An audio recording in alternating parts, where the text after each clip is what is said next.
ఈరోజు బందోస ఎలా చేయాలో చూసేద్దామండి. ఒక కప్ రవ్వ అండి, 3/4 పెరుగు అండి, ఒకటి ఉల్లిగడ్డ అండి తీసుకున్నాను, కొత్తిమీర కొద్దిగా, కరివేపాకు కొద్దిగా అల్లం ముక్కలండి. ఇది మైదా అండి, ఒక 2 స్పూన్స్. ఇది వచ్చి తినే సోడా అండి, ఇది సాల్ట్ అండి. ఓకే, ఇది మనం ఎలా బ్యాటర్ కలపాలో చూసేద్దామండి. 1 కప్ రవ్వ వేసుకోవాలండి, ప్లస్ 3/4 కప్ కర్డ్ అండి,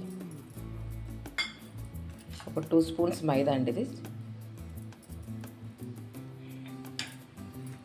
కొద్దిగా సాల్ట్ అండి, సాల్ట్ కొద్దిగా వంట సోడా అండి, తినే సోడా కొద్దిగా. సో ఇదన్నీ మంచిగా కలిపేసుకుందామండి. ఇది మిక్స్ చేసుకొని కొద్దిసేపు నానపెడదామండి, దీన్ని ఒక 5 minutes. కొద్దిగా వాటర్ పోసి బ్యాటర్ మిక్సీలో వేసేసానండి.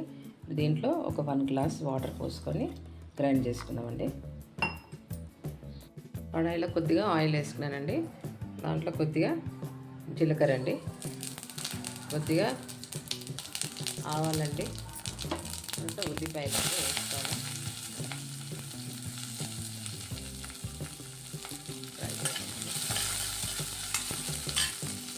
పచ్చిమిర్చి అండి,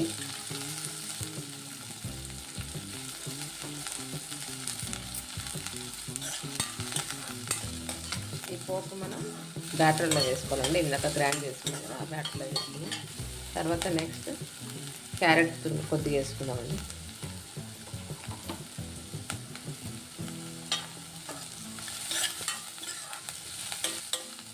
నెక్స్ట్ కొద్దిగా కరివేపాకండి,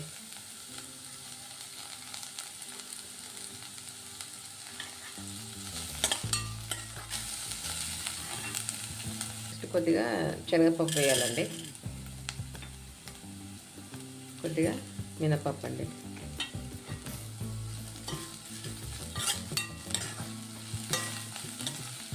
కొద్దిగా అల్లం ముక్కలండి, అల్లం ముక్కలు కొద్దిగా,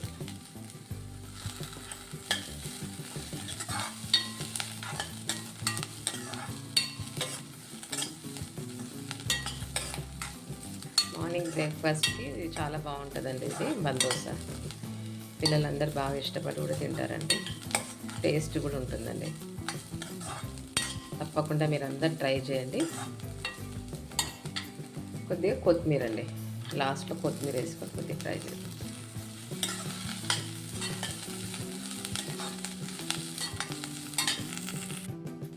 ఇప్పుడు మనం ఈ పోపు దీంట్లో బ్యాటర్లో వేసుకుందామండి.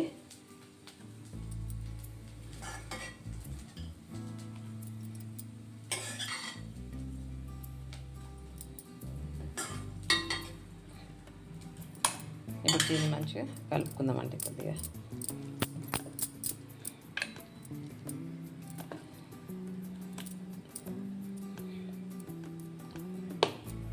బ్యాటర్ కొద్దిగా చిక్కగా ఉందండి, దీంట్లో కొద్దిగా మనం వాటర్ పోసుకుందామండి. కొద్దిగా సరిపోతుంది. బ్యాటర్ కన్సిస్టెన్సీ ఇలా ఉండాలండి, ఇలా చిక్కగా ఉండాలండి, ఇలా. ఓకే, మరి లూజ్గా ఉండదు, మరి చిక్కగా కూడా ఉండదండి. ఈ విధం అయితే ఓకే అండి. చలో చూసేద్దామండి ఎలా చేయాలో ఈ బందోసాలు. ప్యాన్లో కొద్దిగా ఆయిల్ వేయాలండి మనం.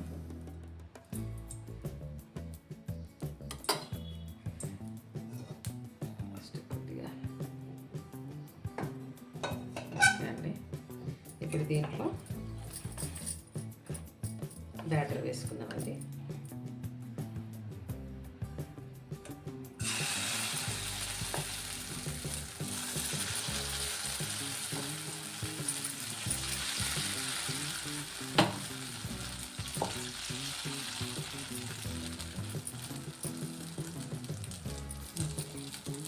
దీన్ని మూత పెడదామండి, కొద్దిసేపు లిడ్ పెడదామండి. మనం మూత తీసి చూద్దామండి.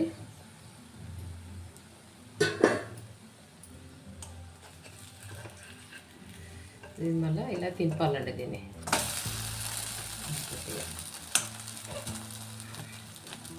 మళ్ళీ ఒకసారి మూత పెడదామండి, ఒక 1 minute. ఇప్పుడు ముద్ద చేసి చూద్దామండి.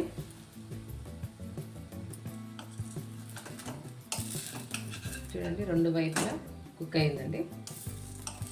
ఓకే, ఇప్పుడు మనకి ఇది రెడీ అయిపోయిందండి. వావ్, ఫైనల్లీ మనకు బందోసా రెడీ అయిపోయిందండి. చాలా టేస్ట్గా ఉంటుందండి. సాఫ్ట్గా ఫ్లఫీగా బాగుంటుందండి. ఇది మీకు తప్పకుండా మీరు ట్రై చేయండి. మీ పిల్లలకైతే చాలా ఇష్టపడి తింటారండి వాళ్ళు కూడా. దీంట్లో పల్లి చట్నీ అన్న, కొబ్బరి చట్నీ అన్న ఏదైనా చేసుకొని తినొచ్చండి. ఫస్ట్ టైం చూసిన వాళ్ళు వీడియోస్ ఉన్నది సబ్స్క్రైబ్ చేసుకోండి, లైక్ చేయండి, షేర్ చేయండి, కామెంట్ పెట్టండి. మీరు తిన్న తర్వాత ఎలా ఉంది అనేసి నాకు కామెంట్ పెడితే నేను హ్యాపీగా ఫీల్ అవుతానండి. ఇంకా మంచి మంచి వీడియోస్తో మీ ముందుకు వచ్చేస్తానండి. Thank you.